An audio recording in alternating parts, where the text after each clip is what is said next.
untuk yang project ini saya ngambil salah satu KPR yang paling murah se-Indonesia lah, yang sudah terkenal itu. Dan jangka waktunya saya panjangin 15 tahun.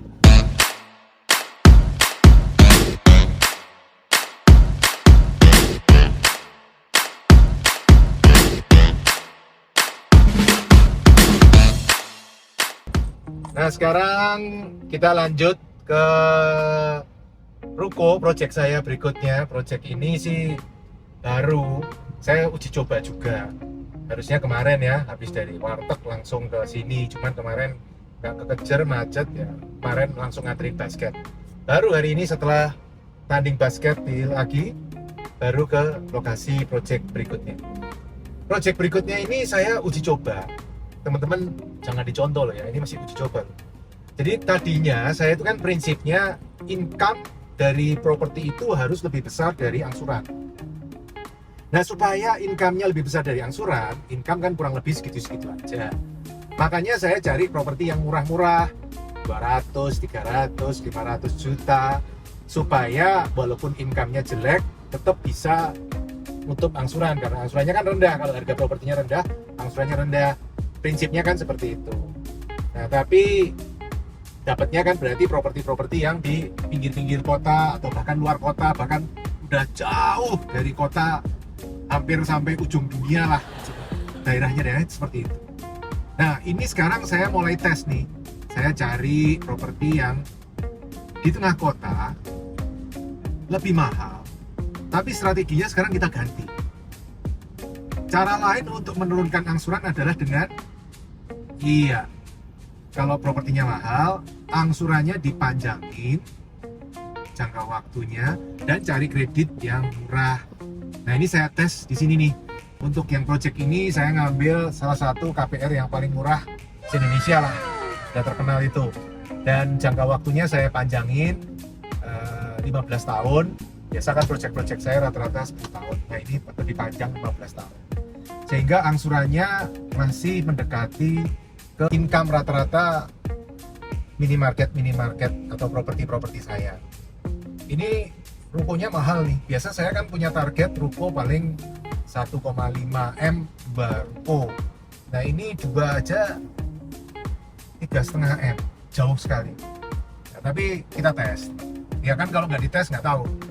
Jadi kalau ini project ini berhasil, maka berikutnya ya saya bisa cari ruko-ruko atau properti-properti yang lebih ke tengah kota gitu.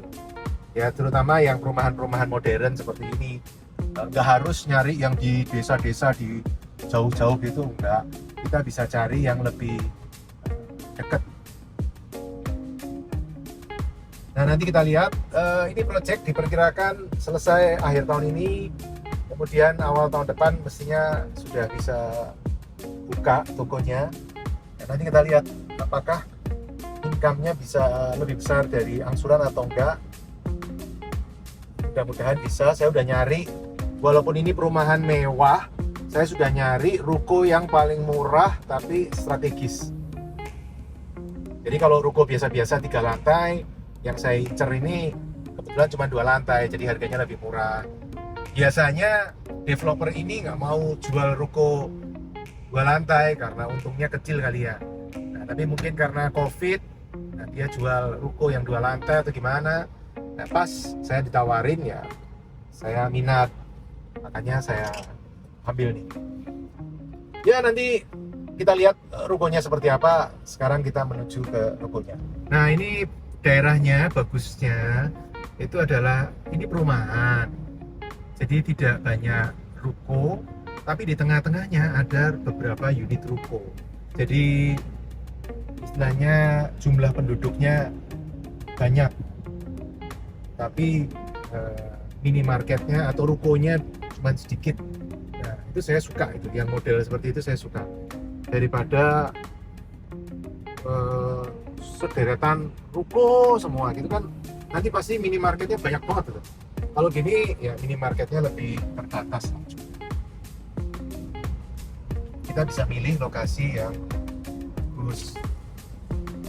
Ini jumlah penduduknya prediksi saya 1.300 angka, 1.300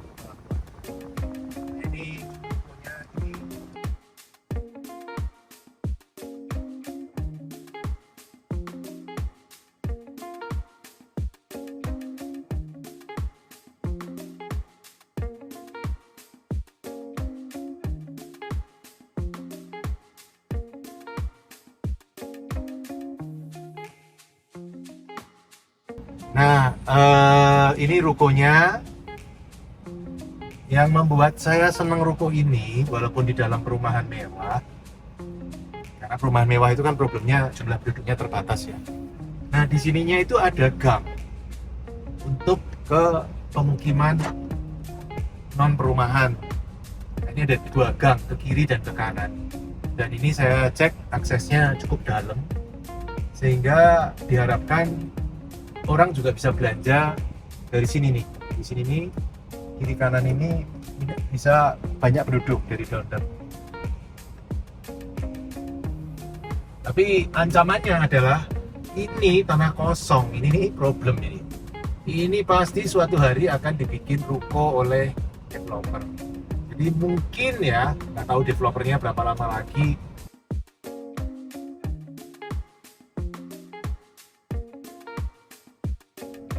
Nah, update nih teman-teman. Ternyata sekarang sudah jadi nih, tokonya sudah jadi, udah diresmiin.